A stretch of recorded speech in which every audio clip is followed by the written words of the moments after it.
Hey everyone, welcome to Self-Care Sunday. Let's just take a moment to pause. Start to slow down. Feel our breath. Maybe feel your feet on the ground or your seat in your chair. All right, and we're gonna ring the bell, or I'm gonna ring the bell in just a moment. And as I do this, I want to invite you to just remember that you're not alone in this, that I'm here practicing with you, but also there are others practicing with us, not in the same space, not at the same time.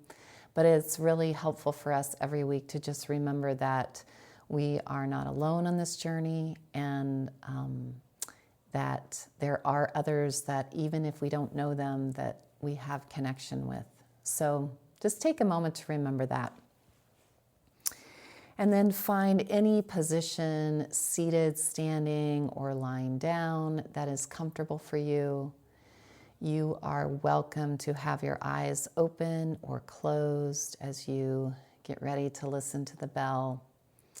And as you listen to the sound, try to be as present as you can. Try to, if you notice thoughts coming up, just come back to putting your full attention on the sound of the bell. And also just let your belly be soft so you can let your breath move with ease and in a relaxed way.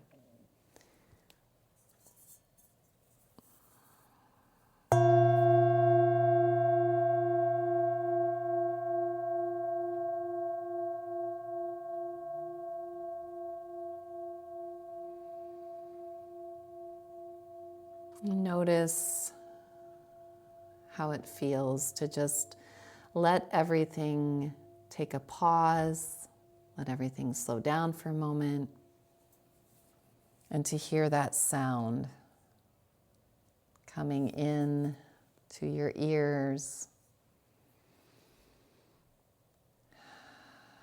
And then let yourself just be with your breath for a few moments. Maybe if you want to put your hand on your belly and feel your soft belly and feel a few rounds of breath with keeping your belly soft, you're welcome to do that.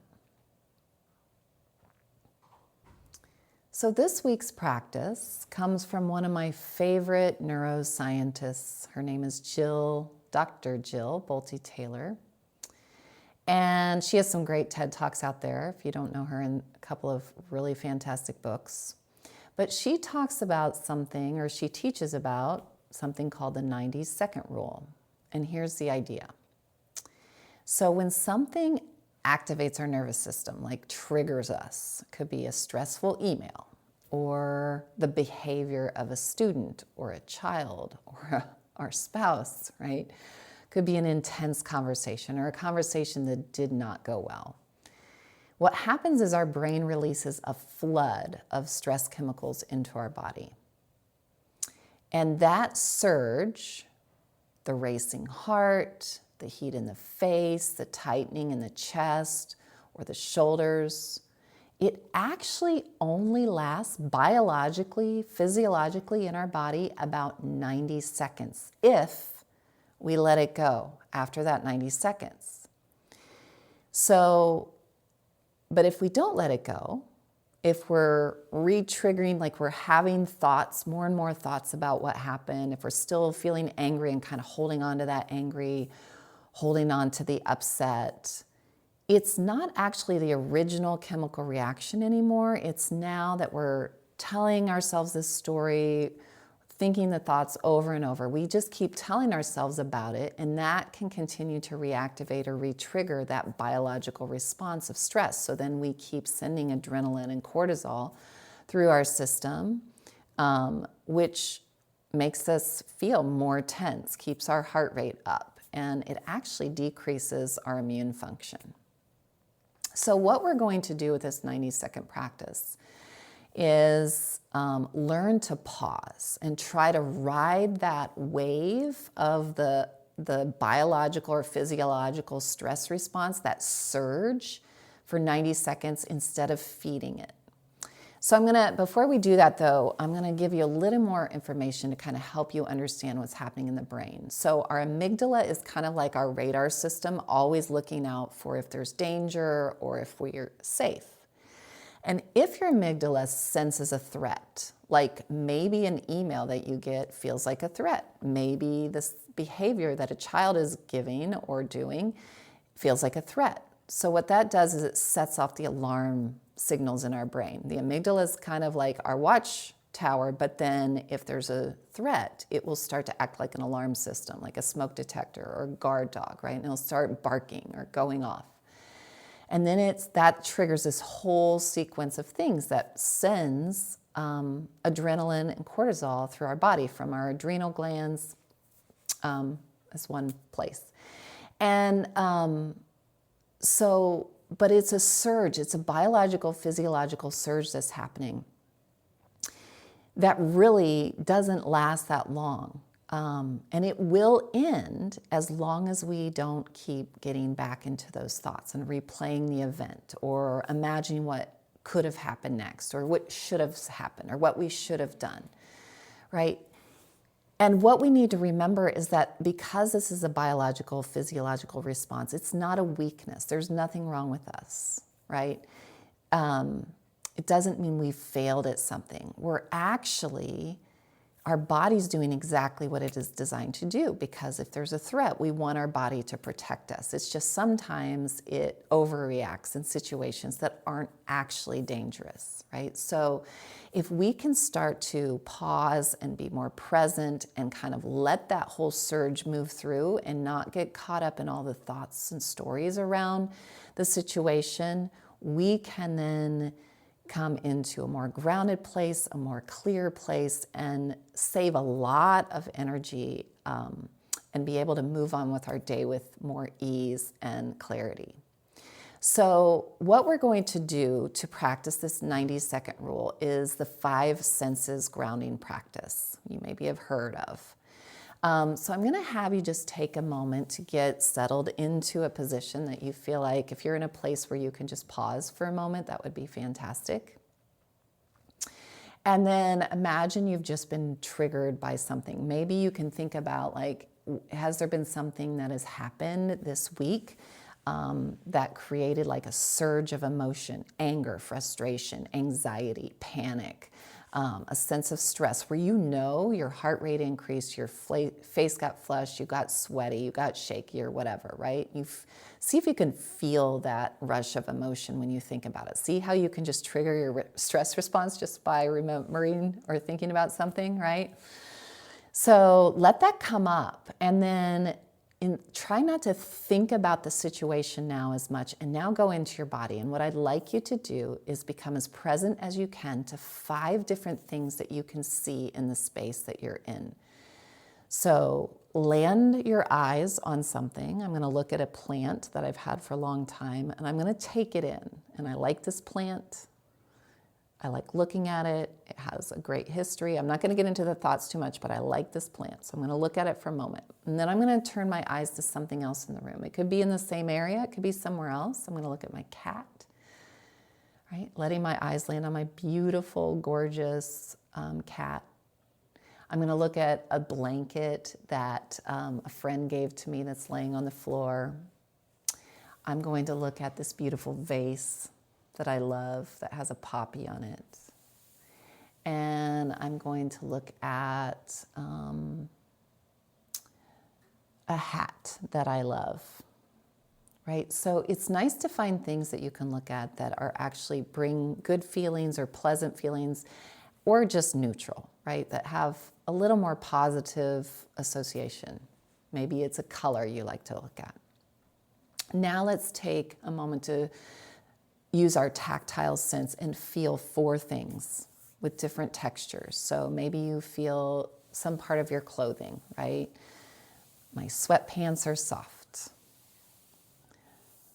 The ring on my finger, I like the way that feels as I kind of twirl it around, right?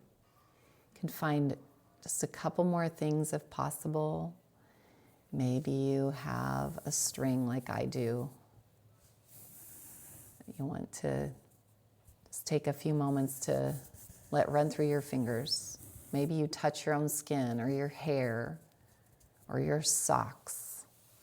I've got my bell right beside me, this bowl that I ring.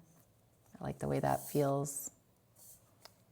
So you just notice 4 things you can touch and try to put all your attention, your present moment awareness into feeling those things. So you're letting go of that thought that, or whatever happened, right? And the thoughts around it.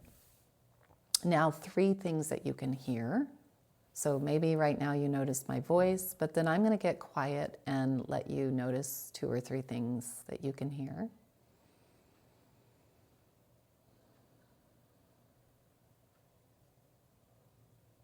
I hear talking in the next room. I hear the sound of a lamp that's nearby that's kind of got a little buzz to it. I hear my clicking or ticking clock. And then we're going to go into 2 things we can smell, if possible. If it's just 1, that's fine. I'm aware of the smell of supper cooking downstairs. I also have a faint smell of the detergent of my clothes. And then 1 thing you can taste. So I'm aware of garlic bread I had earlier. Okay. And just if you can stay with those present moment things, then that surge of stress chemicals is going to move through your system and move out more quickly and easily. And if you can just let it be and move on, solve your problem if you need to, or just let it go and say, I can't control that. It happened. We're moving on. You're going to save a lot of energy. You're going to feel more clear. You're going to feel more empowered because you feel like you have a choice, right, in that stress response. You may not have a choice in the initial response of your body, those, that surge, that initial that really tweaked me in a way. But then you do have a choice of what you do after that point once you're aware of that. If you're not aware, it just keeps running the show. And then you have stress chemicals pumping through your body constantly, and your cortisol levels are higher. And when that's happening, your immune system is actually getting weakened, right? And you're going to lose a sense of your kind of energy for life over time.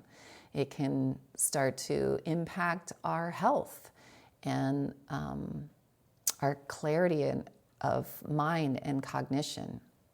So this 90-second pause really gives your prefrontal cortex, the wise executive functioning part of your brain, time to come back online. And it helps your body complete the stress cycle, the stress response, instead of staying stuck in it, which can suck a lot of energy out of us. It's very simple, but it's really profound and actually can change your whole way of being and the sense of control you feel like you have in your life. We're not suppressing the emotion. We're just kind of allowing the emotion and the chemicals, the neurochemicals that come with it, those stress hormones, to move through. And letting the thoughts around it go, especially if you have no control over the situation, or making a clear decision, addressing the problem, and then moving on. So this week, when something triggers you at work or at home, maybe in your car, you can use this 90-second pause. So give it a try. I've been playing with this for a while now, but I've really been trying to focus on it much more intentionally this week. And it does take practice. You do have to remind yourself to hit that pause button and ground your feet, use your senses, breathe.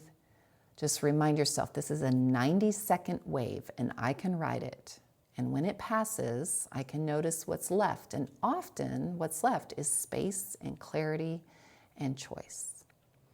So let's close now, feeling a few belly breaths, soft belly breaths, and with a reminder that peace is active and your sense of awareness is power. because without awareness of your triggers, your reactions, there's no way anything can change. Until we're aware of something, we can't change it or shift it. So with that, just take a couple more rounds of breath.